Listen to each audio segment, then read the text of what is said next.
بسم الله الرحمن الرحيم كتاب أنزلناه إليك مبارك ليدبروا آياته وليتذكر أولو الألباب.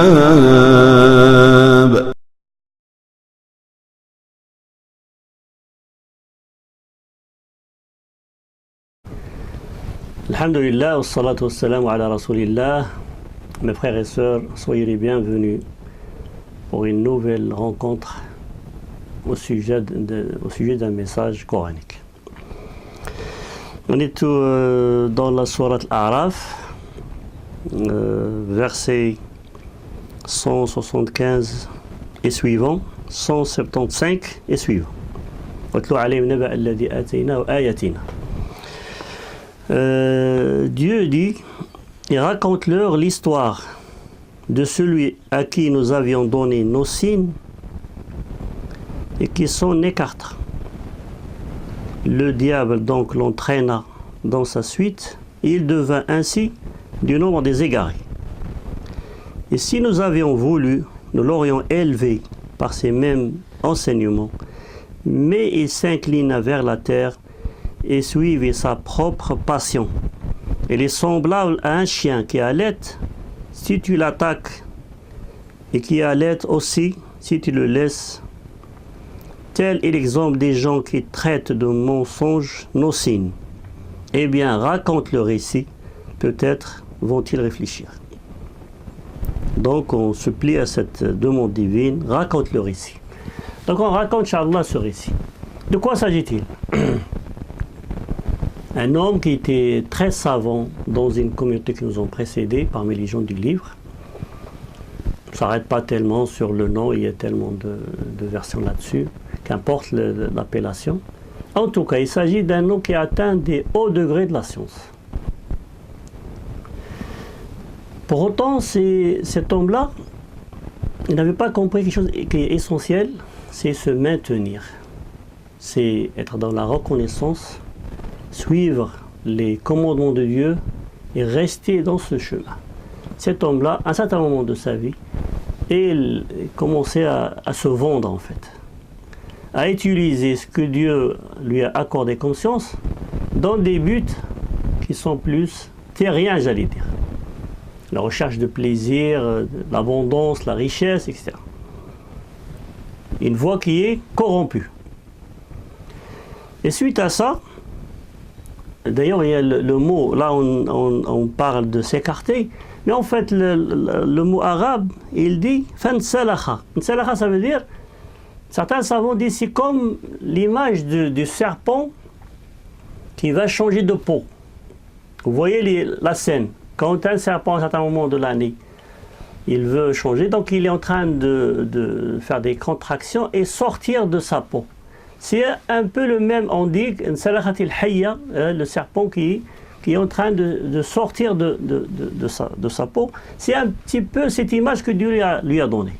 Regardez la première image qui est déjà très mauvaise. C'est comme si cet homme-là, il sort de son vêtement, j'allais dire, de sa peau de science. Il n'est plus dans la peau d'un savant. Et donc, après, il s'écarte. Suite à ça, Dieu dit, dès qu'il fait cette démarche qui est très mauvaise, Dieu le fait suivre par un shaitan. Et donc, il devient parmi les égarés. Le rawin, c'est plus que des égarés. Le rawin, c'est le fait d'avoir l'enchantement à désobéir. Il se trouve du plaisir à désobéir à Dieu. Et Dieu, il finit par dire, et si nous voulions l'élever, on l'aurait fait. Et comme lui, il n'a pas respecté le pacte avec Dieu, donc Dieu, il l'a fait venir vers sa perdition. Suite à ça, il devient comme un chien. Il n'y a pas pire que cet exemple. Un homme à qui Dieu a donné la guidance, ou la lumière, ou la science, pour autant il préfère les choses dégradantes de cette vie, l'amusement, l'insouciance, le jeu, etc., il ressemble en fait à un chien. Quelle est la qualité d'un chien en fait? Si on s'arrêtait un petit peu là-dessus. Vous allez remarquer tous qu'un chien, avant de faire sa proximité, il est effarouché, il est sur ses gardes, etc. Dès que tu lui jettes quelque chose, tel que des choses à consommer, etc., il commence à baisser sa queue et se positionner dans une position d'humilité. C'est ainsi cet homme-là. Dès que on lui donne quelque chose qui est tel que l'argent, la richesse, etc., il est en train de se plier devant la personne et avoir une attitude de chien. Et c'est pas qu'un chien, comme disait Razi, il disait c'est un chien qui allait. Ça veut dire c'est encore pire qu'un chien tout court. Un chien qui n'arrête pas d'allaiter. Tu le suis, il allait, tu le laisses tranquille, il allait quand même. Donc il est toujours en train d'aller. En fait, c'est pour faire allusion quoi? C'est pour faire allusion au fait que cet homme, il est toujours en train de courir après les plaisirs dans une démarche d'allaiter derrière les choses éphémères de cette vie. Il ressemble vraiment à un chien. Et Dieu finit par dire, raconte le récit si ça peut les réveiller et réfléchir. Qu'est-ce qu'on peut retenir? Mais pas au message final. On va y arriver. Qu'est-ce qu'on peut retenir déjà? Ibn Qayyim, par exemple, dit que cet homme, il était atteint par quelques tares. La première tare, c'est que il est en train de sortir de la peau de la science. C'est la première. Donc il s'écarte de cette grâce divine que Dieu lui a accordée. Deuxième, il était atteint par Shaitan, et dès qu'il fait ça, donc il est touché par Shaitan pour l'accompagner. En troisième lieu, il va s'attacher et s'accrocher au plaisir de la terre. Troisième, il est en train de suivre ses passions.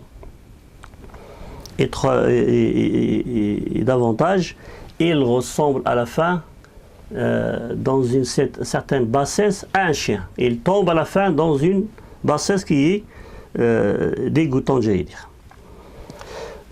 Donc suite à ça, cet homme, vous pouvez imaginer qu'il a perdu la face avec Dieu.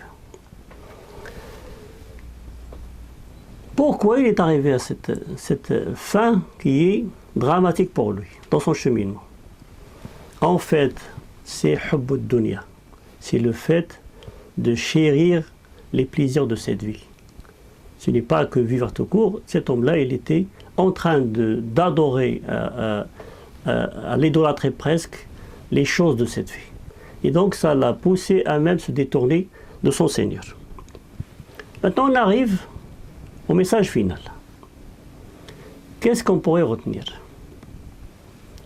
On peut retenir que si on reçoit une grâce divine de Dieu, il ne faut pas qu'on soit détourné au sortir de la voie à cause de quelque chose qui peut nous faire égarer.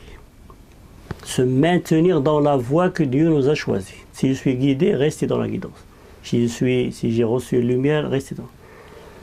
Certains pourraient dire, moi je n'ai pas autant de science. Il ne s'agit pas d'avoir des hauts degrés de science. Non, il s'agit d'être dans la voie. Si quelqu'un est dans la voie, d'après le Coran, il a une part de science.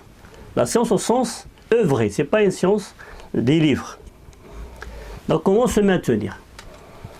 Et pour se maintenir, l'un des moyens, c'est toujours afficher sa détresse devant Dieu. L'iftiqar ilallah. Ne jamais se dire, moi, j'ai atteint les degrés, je n'ai rien à craindre. C'est toujours rester.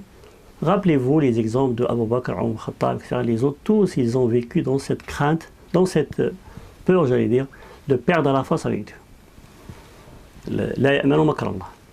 Donc on reste toujours dans ça. Rester humble. Et deuxième chose, rester dans la bonne compagnie. Des gens qui ont le même souci, des gens qui cheminent, comme dit Dieu dans le Coran, wasbir nafsaka. Patiente-toi avec des gens qui veulent la face de Dieu. Si tu restes dans cette démarche, Dieu peut te maintenir dans sa voie. Alors, je finis par conseiller à nous tous, reste dans la reconnaissance de la grâce de Dieu. Et ne sois pas trop troublé par les choses de cette vie. Et deuxième chose, reste dans la bonne compagnie, des gens qui peuvent t'aider à cheminer, à se maintenir dans ce qui va te conduire, Inch'Allah, vers le paradis. Qu'Allah subhanahu wa ta'ala nous fasse parmi les heureux, que Dieu nous fasse parmi ses fidèles, al-mu'minin. Wa akhir da'wana, alhamdulillahi rabbil alamin. Assalamu alaikum wa rahmatullah. كتاب الله كتاب الله كتاب الله كتاب الله كتاب الله كتاب الله